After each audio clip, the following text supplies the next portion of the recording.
I used to get hate for the Chicago's all the time because it used to be when I was a bit smaller and like it was really far forward, and then Dan Crook kind of took the crown because he put him way far forward, you know. And then now no one really notices anymore because Dan's like way far forward. Mine are forward still, but maybe not as much as Dan's. I can't ride like a smaller frame. I have to ride the 10-inch bars. 10-inch bars are saving grace. And then the frame size, it just works. You know, if they're in line with the forks and stuff, like I've rode like Bruno's bike before and I'm just like, he's as tall as me. I'm just like, how are you doing this? You know, like they need to be pushed a bit forward, like, but alright, Dan Crook's definitely took the crown. Definitely took the crown. The first bike I ever saw was it was a Mongoose, and it had 2 Skylark rims on the back and the front. And the dude that bought it, he got it like mad cheap. I was a skateboarder at the time, so like I was just like seeing this dude. It had like blue rims and pink hubs and like a yellow frame and stuff. And he was like, I had to go of his bike, had like an E-Class seat that was like, you know, remember the plastic ones? That was just pure plastic and a post. And I went on it, he was like, oh, I'd drop in. There was like a quarter pipe with no coping on the top. He was like, I'll drop in. And I was still a skateboarder, so I was like, nah, like, I'm not dropping on the bike. And he was like, if you don't drop in on this ramp now, I'm gonna punch you in the arm. And I was like, all right, cool. So I dropped in and my wheel like hung up the top of the ramp, did like a nose money down it. And then I just kept doing it all day. And then I remember going home to my dad, like, and he was like, said to him, I was like, oh, I just been on a BMX, like I kind of want one, but they were like mad expensive. And then my granddad owned a bike shop in Manchester when I was like, this is when I was probably 12, 13, and they brought me a Mongoose, and it was fully chrome, like a 38.2 sprocket. And I rode to the skate park on it the next day, and I kept dropping in, and I broke my chain like 3 times because the sprocket was so big, and I like kept going in and going in and going in. My chain broke like 4 times in a week, and then my dad seen a We the People on Mongoose, and it had like the small sprocket, like a 25.2 sprocket, but it weighed like 28-30 pounds. It was a tank. He drove all the way to Leeds, got it for me, come back, and then everyone was like forcing me to do the spine, but the spine was like 4 foot tall. And then I jumped the spine, and then that was when I like pure ditched the skateboard, and then I was like pure into BMX, you know. But that was the first BMX I ever saw, the Mongoose, full chrome.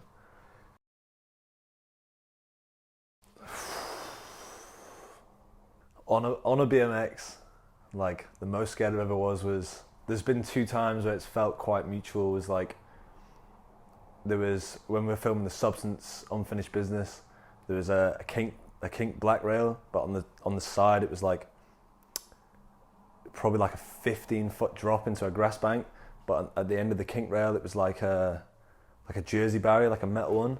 And I'd seen a video years, it might have been Nails, and he got to the end but like jumped over and hit shins on the rail. And like when we got there, I was freaking out. And I was like, oh, imagine if I hit my shins. And then we didn't do it. And then we left, we went back to Glasgow, and then came back to Aberdeen the next week. And then ended up doing it. But like, that was the most scared I've probably ever been. Just because I'd seen like the flashback stuff. And then, so the drop was one thing, but then the thing at the bottom. And I had to put like a wooden pallet in the way. So if I fell into it, I'd go through the wooden pallet and not the metal thing, you know?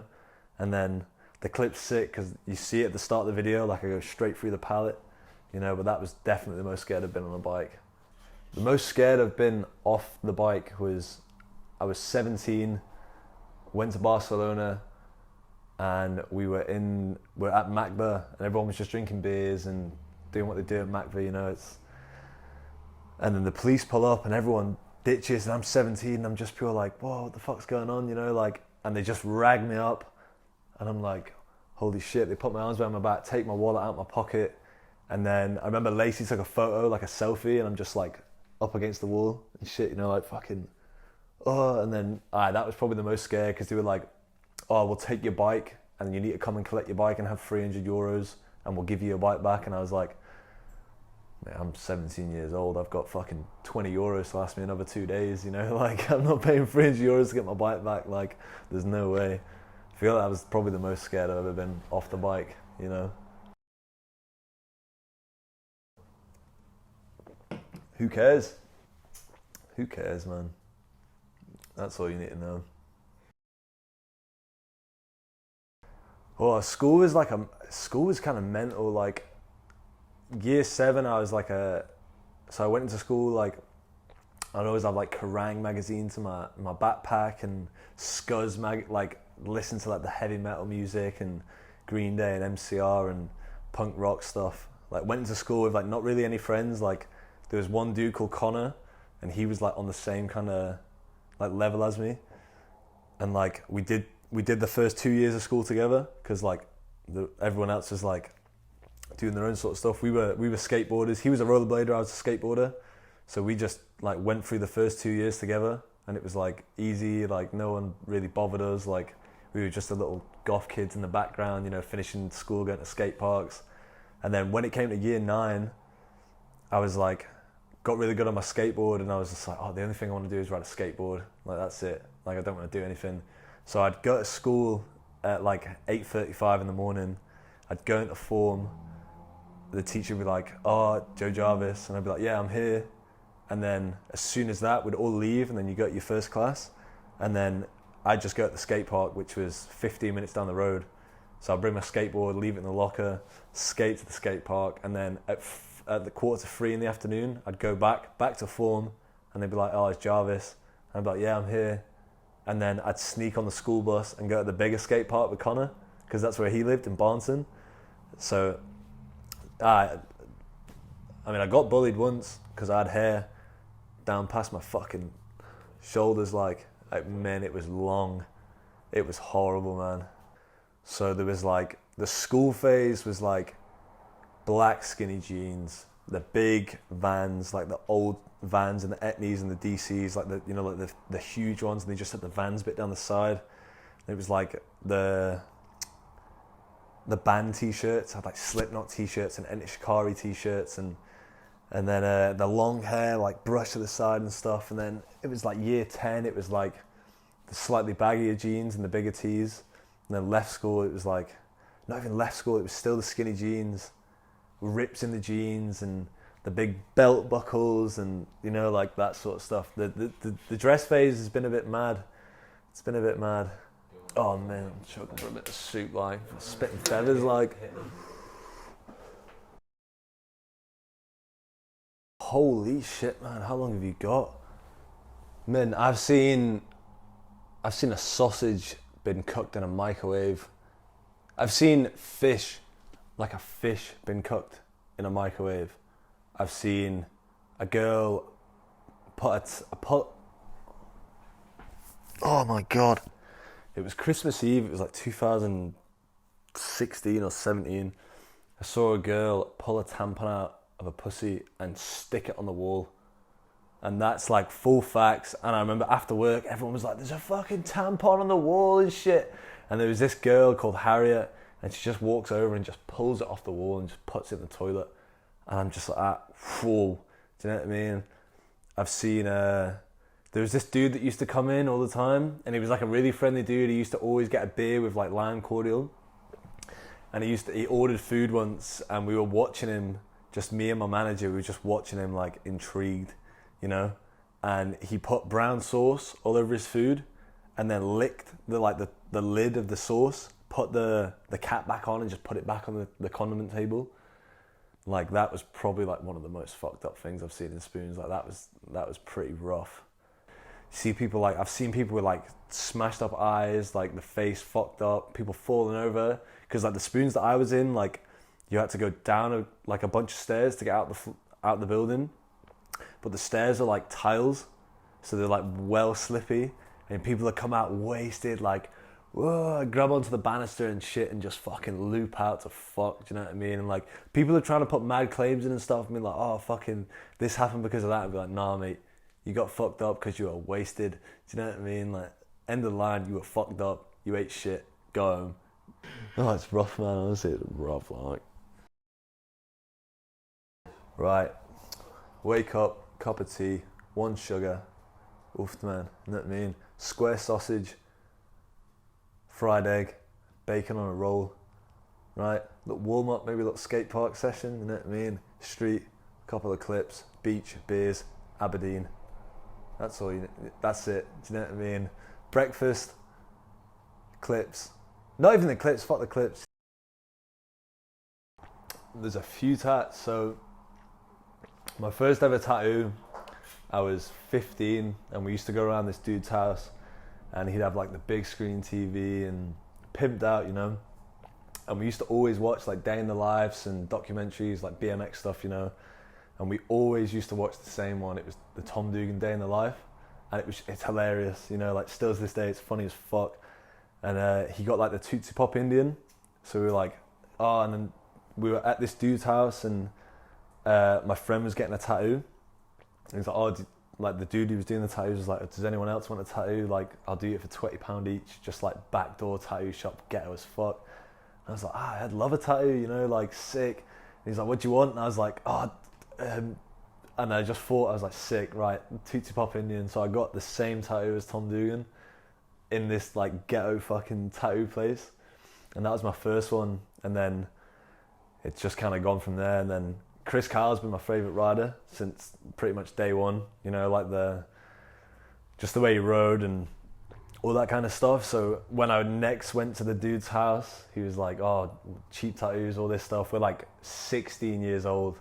So like I got Live Life put on both my knees and like going into school and stuff, everyone's like, oh, he's got tattoos. And I was like, yeah, you know, like it's funny, you know. And like showed Chris my tattoos in Hastings once and he was pretty stoked. He was just like, oh, no way in that, you know. And I showed Dugan once and he was just like, oh, as if like, it's like fanboy as fuck, you know, like everyone's like, oh, you got the same tattoo, but to me it's funny, you know, like done it for a reason, it's sick. Like there's a few, it's a bit cringy. The first one I can remember was going, I met Greg Layden at a Ramp 1 jam that was kind of local to me, and he told me to come to Glasgow for a jam, and I was like, alright, cool, like I'll try and come.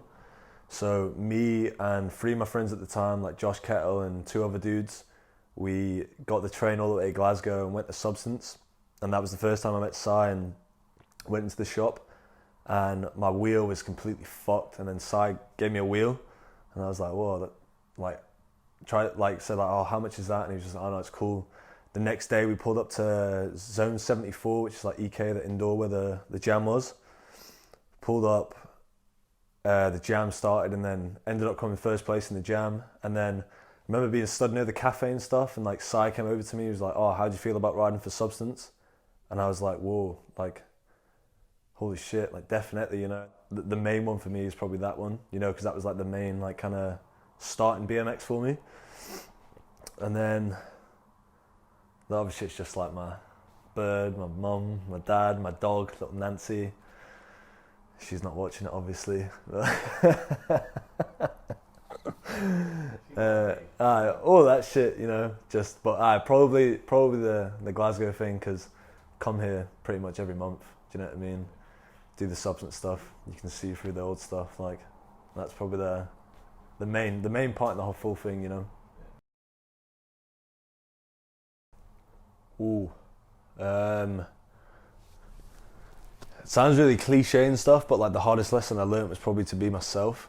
Do you know what I mean? Like being in like different environments and stuff, and you have to like kind of change your personality to, like when you see someone that's a bit like kind of you look up to and stuff, you kind of act different. Or when you're with people that you're kind of comfortable with, you're all about it and stuff, and then you see people that are like, oh, like I've seen this dude for years and I change and stuff. That's probably because people have said before, like, you know, like you don't have to be that different guy.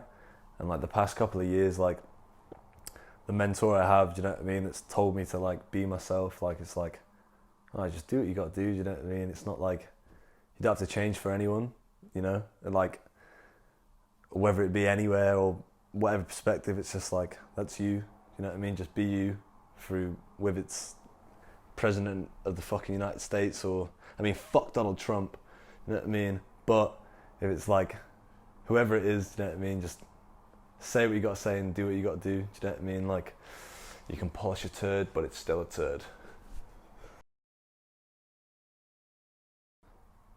Oof. probably go back in time, and not for the right reasons. You know, like I'd go to a casino and be like, number 14 just came in, and then I'd like go back in time and put like fucking $1,000 on it. You know what I mean? Rake it in. You know what I mean? That's probably it. Or I'd probably be Spider-Man, because I quite like Spider-Man. He's pretty cool, man. You know what I mean? Like, swing, all that shit, you know? In the DVD, the federal DVD I did, my last trick was like a hang 5 whiplash. And like, I remember going there when I was like 17, and like, I wanted to do it, but like, I only just taught them because I was on that trip with Bengo. And I remember Bengo was like, nose wheelies, like the hang 5 whiplash, he was the don, like he was the best, you know? And he taught me that trick prior to that trip. And then I remember we were all there, and I was like, the way, because I'm left foot forward, like you can kind of swoop in and do it all in once, like the whip kind of works with the stairs. And I was like, oh, that'd be sick. Obviously I couldn't do it, but I just thought about it. And then over the years, it was like, I got better at the whiplashes and the hang 5s and stuff, like doing them down like off drops and stuff. And then when I went on that trip with Rich, we went there, and I was like, oh, I came here when I was 17, I was just about to turn 22, I think, so I was like 21. And I was like, oh, I'd be sick, you know, I thought about this like fucking 5 years ago, you know? And then we pulled up, and I just did it first try, and then packed the cameras, smoked a cigar, and left. And that was probably the best feeling, you know, like that was that, like definitely best feeling. Like that was sick. Either ask Scott Ditchburn or ask Jordan Godwin, because they'll tell you better than me, if I'm honest. I remember I was at a skate park jam when I was like 16 or 17, and like Scott Ditchburn was there, and I just bought a Scott Ditchburn frame. I was like, oh, sick. And I went over to him and I was like, oh, how do you do the hard freeze like that? You know, I just learned hard 180s. And he literally said, he was like, you know, when you go up the rail, you pull to the side and pull up and not out. And I remember I went up and I did it first try, and I looked back and I was like, whoa, holy shit, you know, I've just done it. And then ever since that day, I learned them on the flat rails and backwards. But what Ditchburn said, it's like go up and not out. And then Godwin, I'll tell you, he fucking... King Crown, like, do you know what I mean? He's fucking killing it. No, absolutely nothing, you know? Like, people learn to like you, or they don't, you know? They like you, they don't. I'm like Marmite. If you like me, you like me. If not, you hate me. Join the club. Yo, what's up? Like, your riding is exactly what we need for our company, and it fits in so well, and we love the way you do stuff. Would you like to collab with us? And I'm just like, absolutely not. Yeah, I'd love to wear your shit t-shirts and fucking not make nothing off it. Do you know what I mean? Like, I'd love to wear your shit t-shirts. Nah, I'm good. I remember getting there, Mark Burnett. I was in the room with Mark Burnett, and I was with Sam Jones. Holy shit!